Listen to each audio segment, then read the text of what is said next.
સાથે હું છું હિના। સમાચાર વડોદરામાંથી। બાયલીમાં સગીરા સાથે ગેંગરેપના કેસમાં મોટા ઘટસ્ફોટ થયા છે। વિગતો અમે આપને આપી દઈએ કે જ્યાં ગેંગરેપ કેસમાં વડોદરા ક્રાઇમ બ્રાન્ચે 5 શખ્સોને ઝડપી પાડ્યા છે।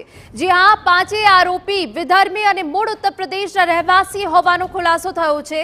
વડોદરાના તાંદલજામાં રહી કડિયાકામ કરતા હતા આરોપી। પોલીસે આરોપીના મોબાઈલ સહિત પુરાવા જપ્ત કર્યા છે।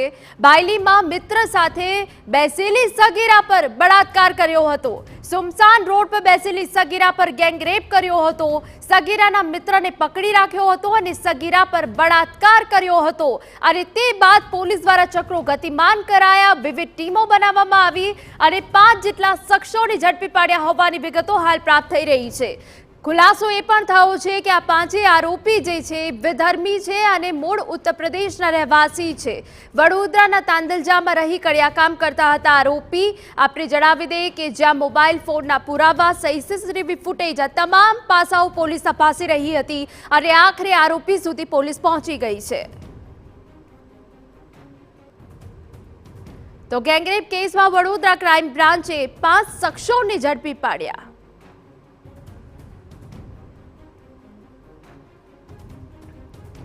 તો આપને જણાવી દઈએ કે જે 5 શખ્સોની અટકાયત કરવામાં આવી છે તેમાંથી 3 જે આરોપી છે તે વિધર્મી છે, ઉત્તર પ્રદેશના રહેવાસી હોવાની વિગતો પ્રાપ્ત થઈ રહી છે। પોલીસે આરોપીના મોબાઈલ સહિતના પુરાવા પણ જપ્ત કરી દીધા છે। 5 શખ્સોની આ કેસમાં અટકાયત કરવામાં આવી છે, ઝડપાઈ ગયા છે। પોલીસ દ્વારા વિવિધ ટીમો બનાવવામાં આવી હતી। ત્યારે અમારા સંવાદદાતા હરીન માત્રાવાડિયા વધુ વિગતે વાત કરવા જોડાયા છે। હરીન, સંસ્કારી નગરીમાં બનેલી ઘટના ખૂબ શરમજનક છે। 5 શખ્સો ઝડપાઈ ગયા છે, જેમાંથી 3 વિધર્મી છે। હવે પોલીસ કઈ દિશામાં તપાસ કરશે, કઈ રીતે કાર્યવાહી કરશે? બિલકુલ, નવરાત્રી પર્વ દરમિયાન જે વડોદરાના ભાયલીમાં જે ગેંગરેપની ઘટના બની હતી ને સૌથી મોટો અત્યારે જે સમાચાર આવી રહ્યા છે કે વડોદરા ક્રાઇમ બ્રાન્ચ છે તેને સફળતા મળી છે। અલગ અલગ ટીમો બનાવી અને સમગ્ર રાજ્ય અને રાજ્યની બહાર જે આરોપીઓ છે તેની શોધખોળ હાથ ધરાઈ હતી ને આખરે વડોદરા ક્રાઇમ બ્રાન્ચે જે 5 આરોપી છે તેની અત્યારે અટકાયત કરી લીધી છે। તમામની પૂછપરછ કરવામાં આવી રહી છે, પરંતુ મુખ્ય જે 3 આરોપી છે તે અત્યારે પોલીસના સકંજામાં આવી ચૂક્યા છે। 3 વિધર્મીઓ છે।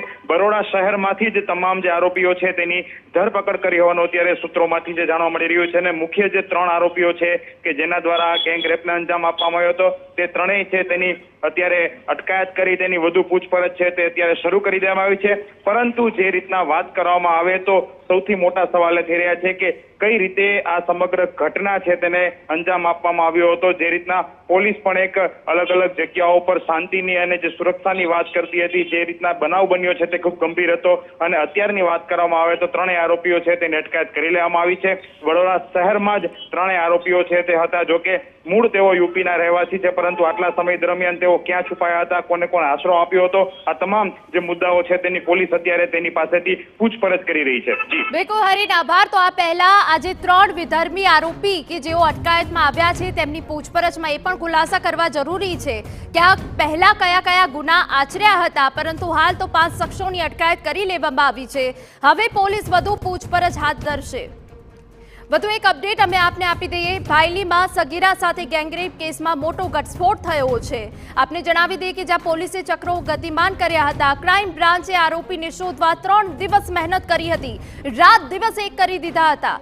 45 કિલોમીટર રૂટ પર 1100 સીસીટીવી કેમેરાના ફૂટેજ ચકાસ્યા હતા। ફૂટેજમાં 2 બાઇક પર સવાર 5 શખ્સ દેખાતા નંબર પ્લેટના આધારે તેમને ઝડપી પાડવામાં આવ્યા અને સફળતા મળી છે। નંબર પ્લેટના આધારે જે સીસીટીવી ફૂટેજ ચકાસ્યા તેમાં સફળતા મળી છે અને આખરે ક્રાઇમ બ્રાન્ચ આરોપી સુધી પહોંચી ગઈ છે। સંસ્કારી નગરી ઉપર ગેંગરેપનું જે કલંક લાગ્યો છે તે લઈને પોલીસે ચક્રો ગતિમાન કર્યા હતા, વિવિધ ટીમ બનાવવામાં આવી હતી અને આખરે ક્રાઇમ બ્રાન્ચને સફળતા મળી છે અને 5 શખ્સોને ઝડપી પાડ્યા છે, જેમાંથી 3 વિધર્મી હોવાનો ખુલાસો થયો છે, જેઓ ઉત્તર પ્રદેશના રહેવાસી હતા। હવે પોલીસ અનેક પાસાઓ તપાસશે કે આખરે આ જે વિધર્મી યુવકો હતા શું કામ કરતા હતા, આ પહેલા કોઈ ગુના આચર્યા છે કે નહીં, તે તમામ વિગતો હવે પોલીસે તપાસવાની રહેશે।